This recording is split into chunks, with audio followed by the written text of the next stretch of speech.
നക്ഷത്രങ്ങളും നിറങ്ങളും. ആദിയിൽ ദൈവം നക്ഷത്രങ്ങളെ കറുത്ത നിറത്തിലും ചുവന്ന നിറത്തിലുമാണ് സൃഷ്ടിച്ചത്.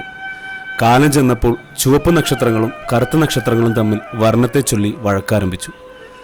ചുവപ്പ് നക്ഷത്രങ്ങൾ കറുത്ത നക്ഷത്രങ്ങളെ നോക്കി പറഞ്ഞു, ഞങ്ങൾ ചുവപ്പ് നക്ഷത്രങ്ങളുടെ അടിമകളായിട്ടാണ് ദൈവം നിങ്ങളെ സൃഷ്ടിച്ചത്.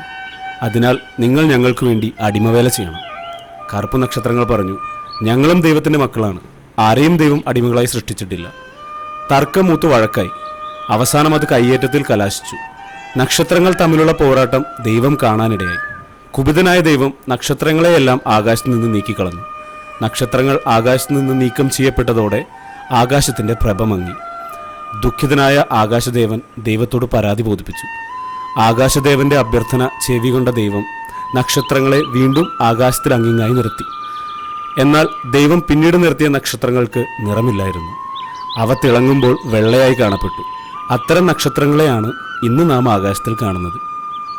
ഗുണപാഠം: നാം ആരെന്ന് നിശ്ചയിക്കുന്നത് തൊലിയുടെ നിറമെങ്കിൽ സത്യത്തിൽ നാം വർണ്ണാന്തരാണ്.